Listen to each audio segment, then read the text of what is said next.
ఒక్క స్నేహం, ఒక సామ్రాజ్యం తలరాతను ఎలా మార్చేసింది. మహాభారతంలోని ఈ కీలకమైన ఘట్టం కర్ణుడి కథ, అతడ్ని రాజుగా నిలబెట్టిన ఒకే ఒక్క వ్యూహం. సరే, కథ ఎక్కడ మొదలవుతోందంటే హస్తినాపురంలో ఒక పెద్ద ఆయుధ ప్రదర్శన జరుగుతోంది. అక్కడ అద్భుతమైన విలుకాడు కర్ణుడు. కాని రాజగురవు ద్రోణుడు నువ్వు తక్కువ కులంవాడివి, నీకు ఇక్కడ చోటు లేదు అని అందరి ముందు అవమానిస్తాడు. ఆ క్షణంలో ఎవ్వరూ ఊహించని ఒక వ్యక్తి అడుగు ముందుకు వేశాడు. ఎక్కడే అసలు కథ మొదలైంది. ఆ వచ్చింది ఎవరో కాదు, దుర్యోధనుడు.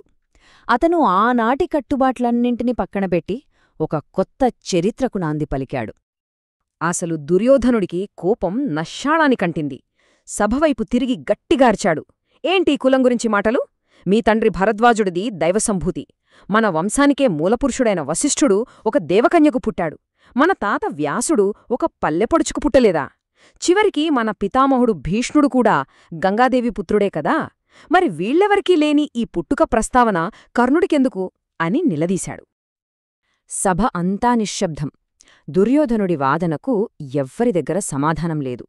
అప్పుడు పెద్దాయన భీష్ముడు కలుగజేసుకుని ఒక మెలిగా పెట్టాడు. సరే, యోధుడు కావచ్చు, కాని రాజుతో పోటీపడాలంటే క్షత్రియుడయుండాలి, ఒక రాజ్యానికి అధిపతి అయ్యుండాలి అన్నాడు. భీష్ముడు అలా అన్నాడో లేదో దుర్యోధనుడు ఒక్క క్షణం కూడా ఆలోచించలేదు. అయితే ఇదే నా శాసనం, ఈ క్షణం నుంచి కర్ణుడు అంగరాజ్యానికి మహారాజు అని అక్కడికక్కడే పట్టాభిషేకం చేసేశాడు.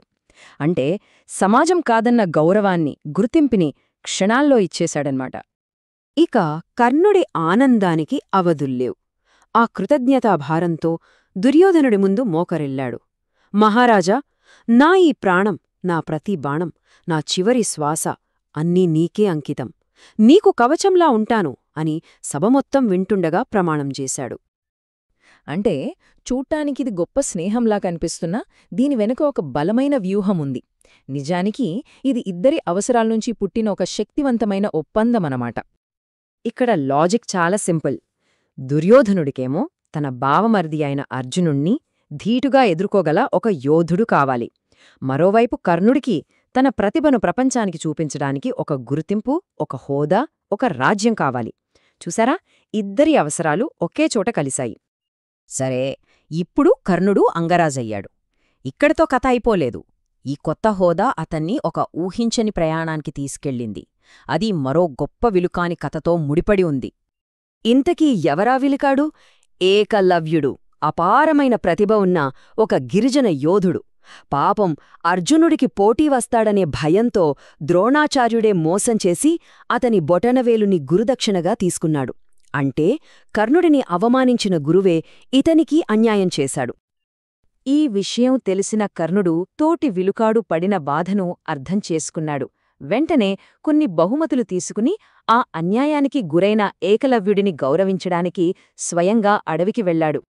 కర్ణుడు అక్కడికి వెళ్లడం చూసి ఏకలవ్యుడి సోదరి ప్రభావతికి మాటలు రాలేదు. ఆమె కళ్లల్లో నీళ్లు తిరిగాయి. మా అన్నయ్యనే శత్రువులు పట్టించుకోలేదు, స్నేహితులు మన్న వాళ్లు రాలేదు, కాని ఒక రాజువయ్యుండి మీరొచ్చారు, మీరు నిజంగా చాలా గొప్పవారు అని చెప్పడమే కాదు, అక్కడికక్కడే తనను పెళ్లి చేసుకోమని కోరింది. ఈ పెళ్లి కేవలం ఒక బంధం కాదు, ఇది హస్తినాపుర రాజకీయాల్లో ఒక పెను తుఫానుకు నాంది పలికింది.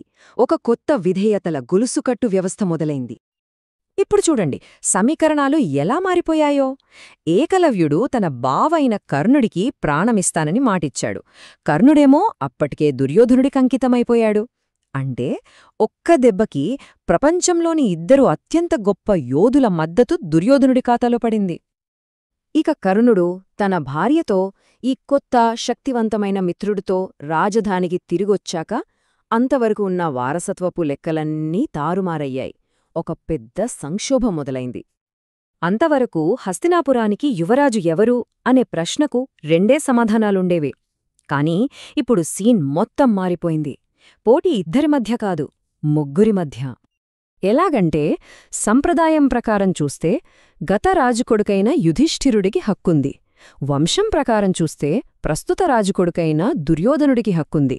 కాని ఇప్పుడు ఒక రాజు హోదాలో ఉన్న కర్ణుడు ఆ తరంలో అందరికంటే పెద్దవాడు కాబట్టి అతని పేరు కూడా తెరపైకొచ్చింది. దీంతో రాజ్యం మొత్తం 3 వర్గాలుగా చీలిపోయింది. చూసారా, ఒక అవమానానికి వ్యతిరేకంగా మొదలైన ఒకే ఒక్క స్నేహం చివరికి ఒక సామ్రాజ్యం తలరాతనే ఎలా మార్చేసిందో, ఒక వ్యక్తిగత బంధం హస్తినాపుల రాజకీయాల్ని ఎంతలా కుదిపేసిందో, చివరికి మహాభారత యుద్ధానికే ఎలా దారితీసిందో దీన్ని బట్టి మనకర్థమవుతుంది.